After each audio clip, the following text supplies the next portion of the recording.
അപ്പോൾ എന്താണ് ഹരേ രാമ രാമ രാമ ഹരേ ഹരേ എന്ന മന്ത്രത്തിൻ്റെ പ്രത്യേകത?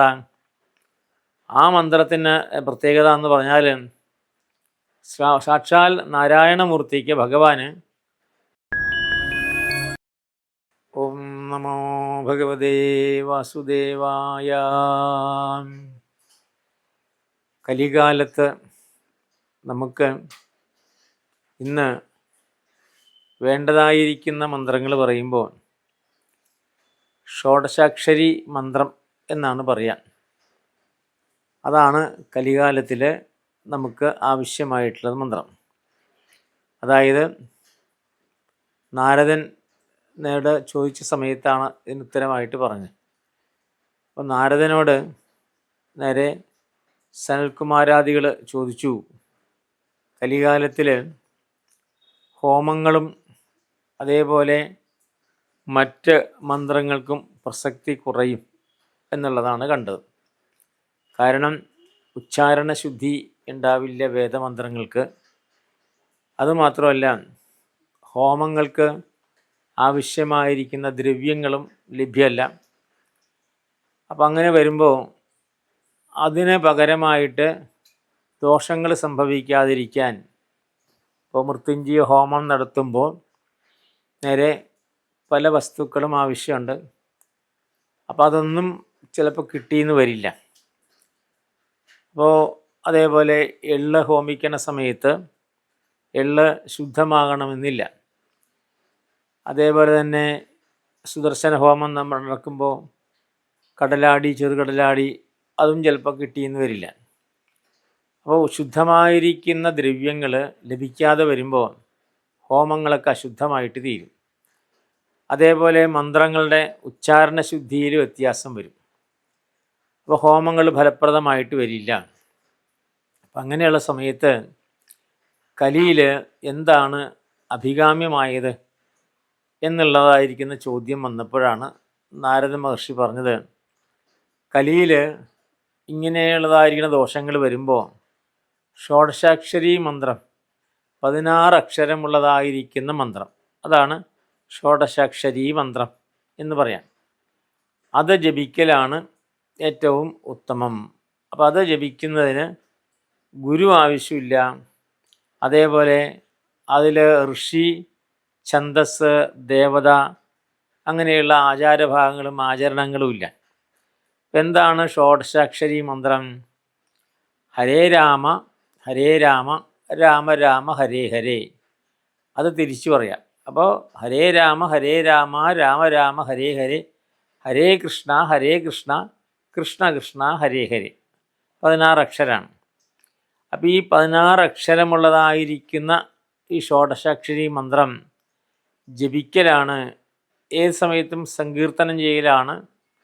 അപ്പം അതിന് ഗുരു ഉപദേശം വേണമെന്നില്ല. ഏത് മന്ത്രത്തിനും ഋഷിയെ വന്ദിക്കണം, ഛന്ദസ് സ്മരിക്കണം, ദേവതയെ സ്മരിക്കണം. അതും ഇതിന് ബാധകമല്ല. അപ്പം അതുകൊണ്ട് ഈ ഷോഡശാക്ഷരി മന്ത്രം ജപിച്ചാൽ മതി എന്നാണ് നേരെ കലികാലത്ത് നമുക്ക് ചെയ്യാവുന്ന ഏറ്റവും ശ്രേഷ്ഠമായ മാർഗം. ഇത് എടുത്തു പറഞ്ഞിരിക്കുന്നത് കലി സന്ധരണ ഉപനിഷത്ത് എന്നൊരു ഉപനിഷത്തുണ്ട്. അത് യജുർവേദത്തിലാണുള്ളത്. കലി സന്ധരണ ഉപനിഷത്ത് എന്നുള്ളതായിരിക്കുന്ന ഉപനിഷത്ത് ഈ 3 ശ്ലോകമേ ഉള്ളൂ. ആ 3 ശ്ലോകം എന്താണ്? കലികാലത്ത് നമ്മുടെ എല്ലാ ദോഷങ്ങളും തീരാൻ എന്താണ് വേണ്ടത്? ആ സമയത്താണ് നാരദൻ പറഞ്ഞത്, ഹരേ രാമ രാമ രാമ ഹരേ ഹരേ, ഹരേ കൃഷ്ണ കൃഷ്ണ കൃഷ്ണ ഹരേ ഹരേ എന്നുള്ള ഷോഡശാക്ഷരി മന്ത്രം ജപിച്ചാൽ മതി എന്ന് പറഞ്ഞു. 3-ാമത്തെ ശ്ലോകത്തിൽ എന്താ ചോദിച്ചത്? അതിൻ്റെ ഗുരു, ഛന്ദസ്, അതേപോലെ തന്നെ ദേവത, പിന്നെ കീലകം അങ്ങനെയുള്ളതായിരിക്കും മന്ത്രത്തിൻ്റെ ഭാഗങ്ങൾ ഏതൊക്കെയാണ്? അപ്പോൾ നാരദൻ പറഞ്ഞു അതിൻ്റെ ഇതൊന്നും ആവശ്യമില്ല എന്നാണ്. ഇത് നേരെ പഠിക്കാനായിട്ട് ഗുരുവിൻ്റെ അടുത്തിരിക്കേണ്ട, ഇത് എല്ലാവർക്കും ജപിക്കാം. ബ്രാഹ്മണൻ മുതൽ നേരെ ചണ്ഡാളൻ വരെ ജപിക്കാവുന്ന മന്ത്രമാണ് എന്നാണ് നാരദൻ കലിസന്ധരണ ഉപനിഷത്തിൽ ഇതെടുത്തു പറയുന്നത്. അപ്പോൾ എന്താണ് ഹരേ രാമ രാമ രാമ ഹരേ ഹരേ എന്ന മന്ത്രത്തിൻ്റെ പ്രത്യേകത? ആ മന്ത്രത്തിന് പ്രത്യേകത എന്ന് പറഞ്ഞാൽ സാക്ഷാൽ നാരായണമൂർത്തിക്ക് ഭഗവാന് 16 അവയവങ്ങളുണ്ട്, അംഗങ്ങളുണ്ടെന്നാണ് പറയുന്നത്. അപ്പോൾ ഓരോ അക്ഷരവും 16 അംഗങ്ങളെ സൂചിപ്പിക്കുന്നു എന്നുള്ളതാണ്. അപ്പോൾ ഭഗവാന്റേതായിരുന്ന 16 അംഗങ്ങളുണ്ട്. അപ്പോൾ ശിരസ് മുതൽ പാദം വരെയും കൈകാലുകളും എല്ലാം ചേർന്നിട്ട് 16 പ്രധാനപ്പെട്ടതായിരിക്കുന്ന അവയവങ്ങളാണുള്ളത്. അപ്പോൾ ആ 16 അവയവങ്ങളെ, ഭഗവാന്റെ 16 അംഗങ്ങളെ സൂചിപ്പിക്കുന്നതാണ് ഓരോ അക്ഷരവും എന്നുള്ളതാണ്. അതുകൊണ്ടാണ് ഹരേ രാമ രാമ രാമ ഹരേ ഹരേ, ഹരേ കൃഷ്ണ കൃഷ്ണ കൃഷ്ണ ഹരേ ഹരേ എന്ന് പറഞ്ഞു കഴിഞ്ഞാൽ ഭഗവാൻ സാക്ഷാൽ ഭഗവാനെ തന്നെ നേരെ സ്വരൂപത്തിൽ നമ്മുടെ മുമ്പിൽ പ്രത്യക്ഷമായിട്ട് തീരും. അതാണ് കലി സന്ദർണ ഉപനിഷത്തിൽ പറയുന്നതായിരിക്കുന്ന പ്രസക്തമായ ഭാഗം. അപ്പോൾ അതുകൊണ്ട് തന്നെയാണ് കലികാലം വന്നു കഴിഞ്ഞാൽ മറ്റൊന്നിനും പ്രസക്തിയില്ല. ആകെ ഹരേ രാമ രാമ രാമ ഹരേ ഹരേ, ഹരേ കൃഷ്ണ കൃഷ്ണ കൃഷ്ണ ഹരേ ഹരേ എന്ന് ജപിക്കുക. എത്ര ജപിക്കും തോറും അതിന് ശക്തി വർദ്ധിച്ചു കൊണ്ടിരിക്കും എന്നാണ് പറയുന്നത്. അപ്പോൾ അതാണ് നേരെ ഏറ്റവും ശ്രേഷ്ഠമായിരിക്കുന്ന ഭാഗം എന്ന് പറയും. അതിൽ രാമനുമുണ്ട് കൃഷ്ണനുമുണ്ട്. അപ്പോൾ ത്രേതായുഗത്തിലെ രാമനും അതേപോലെ ദ്വാപരയുഗത്തിൽ ഉണ്ടല്ലോ ബലരാമനും കൃഷ്ണനും, ഇവരെല്ലാം ഉൾക്കൊള്ളുന്നതായിരിക്കുന്ന മന്ത്രമാണ് കലിയിൽ ഏറ്റവും. കാരണം കലികാലത്തിൽ വേറെ അവതാരങ്ങളൊന്നുമില്ല. കലിയുടെ അവതാരത്തിൻ്റെ അവസാനത്തിലേ വരുള്ളൂ. അപ്പോൾ കലിദോഷങ്ങൾ നീങ്ങാൻ ഈ ഹരേ രാമ എന്നുള്ള ഷോഡശാക്ഷരി മന്ത്രം ജപിച്ചാൽ മതി എന്നാണ് അതിൽ പ്രസക്തമായിരിക്കുന്ന ഭാഗം. അപ്പോൾ അതുകൊണ്ടാണ് ഹ എന്ന് പറഞ്ഞു കഴിഞ്ഞാൽ നേരെ നമ്മുടെ ഉള്ളിലുള്ളതായിരിക്കുന്ന പാപങ്ങളെല്ലാം പുറത്തേക്ക് പോകുന്നതാണ്. പിന്നീട് രേ എന്ന് പറയുമ്പോൾ അത് നമ്മളെ മുന്നോട്ട് നയിക്കുന്നു എന്നുള്ളതാണ്. പിന്നീട് തിരിച്ച് രാ എന്ന് പറയുമ്പോഴും നമ്മുടെ ഉള്ളിലുള്ളതായിരിക്കുന്ന സർവ്വപാപങ്ങളും തീർന്നിട്ട് മായിലെ ചുണ്ടടക്കുമ്പോൾ എല്ലാ ദോഷങ്ങളും തീരും. അപ്പോൾ ഹരേ രാമ എന്ന് പറഞ്ഞാൽ ദോഷങ്ങൾ നേരെ പോവുകയും, പിന്നീട് കൃഷ്ണ കൃഷ്ണ എന്ന് പറഞ്ഞാൽ എന്താണ്? കൃഷ എന്നുള്ളതായിരിക്കുന്ന ധാതുവിൻ്റെ അർത്ഥം ഭക്തൻ എന്നാണ് പറയാം. കൃഷ്ണൻ ന എന്നുള്ളത് പറഞ്ഞു കഴിഞ്ഞാൽ എന്താണ്? അത് നേരെ അനുഗ്രഹമെന്നാണ്. അപ്പോൾ ഭക്തനെ അനുഗ്രഹിക്കുക, ഭക്തന് അനുഗ്രഹം കിട്ടുക, അതാണ് കൃഷ്ണ എന്ന് പറയാം. കൃഷ്ണ എന്ന് ദീർഘമില്ല, കൃഷ്ണ എന്ന് മാത്രമേ ഉള്ളൂ. അപ്പോൾ കൃഷ്ണ എന്ന് പറഞ്ഞാൽ ഭക്തന് അനുഗ്രഹമായിരിക്കുന്നത് എന്നാണ് അർത്ഥം. ഹരേ രാമയിൽ സർവപാപങ്ങളും നമ്മുടെ ഉള്ളിലുള്ളതായിരിക്കുന്ന സർവദോഷങ്ങളും പുറത്തു പോവുകയും പിന്നീട് നേരെ കൃഷ ധാതുവിൽ നിന്ന് നേരെ ഭക്തന് ഭഗവാൻ അനുഗ്രഹം കൊടുക്കുന്നു എന്നാണ്. അതാണ് ഭക്തന് അനുഗ്രഹം കൊടുക്കുന്നതാണ് കൃഷ്ണ എന്നുള്ള ശബ്ദം.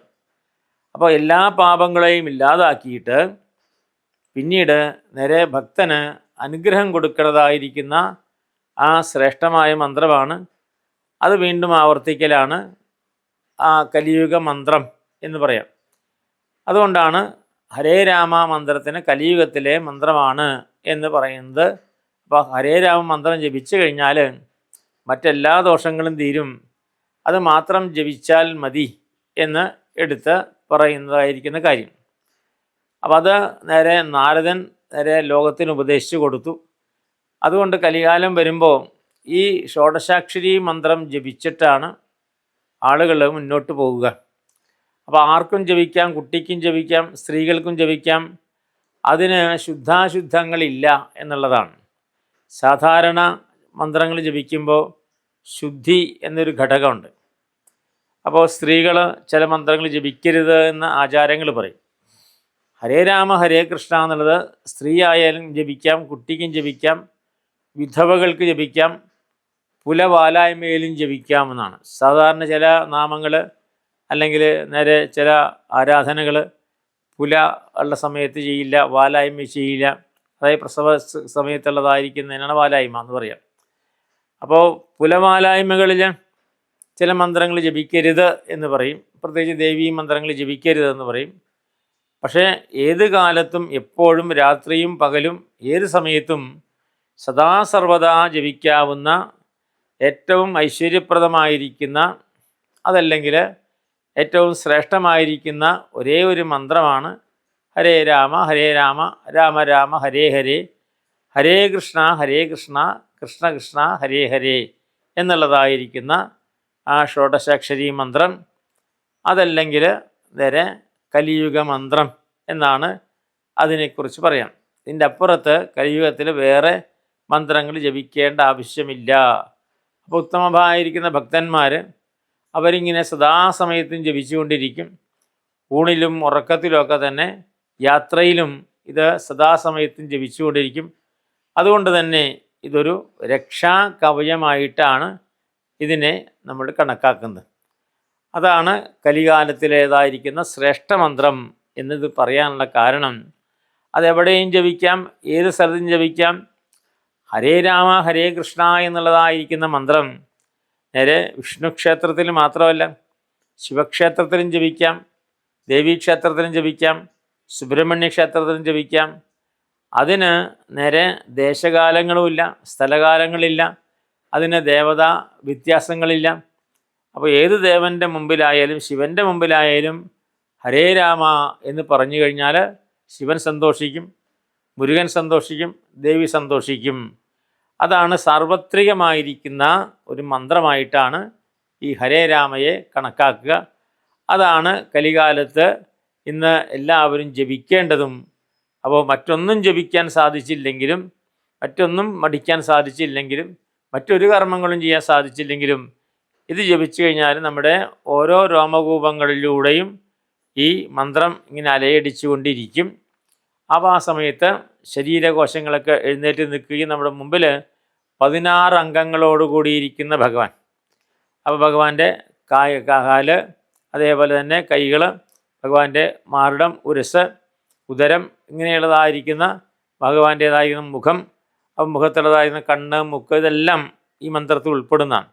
ഭഗവാന്റെ ശിരസ് മുതൽ ഭഗവാന്റെ ചെവി, ഭഗവാന്റെ നാസാദ്വാരങ്ങൾ, ഭഗവാന്റെ മുഖം, ഭഗവാന്റെ ചുണ്ടുകൾ, ഭഗവാന്റെ അധരം, ഭഗവാന്റെ കവിൾത്തടങ്ങൾ, ഇങ്ങനെ 16 അംഗങ്ങളുണ്ട്.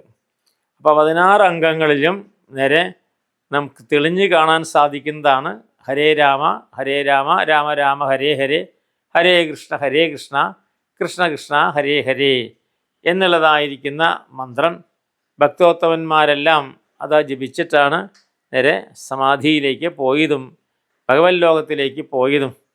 അത് ആ മന്ത്രമാണ് എല്ലായിടത്തും മുഴങ്ങി കേൾക്കേണ്ടത്.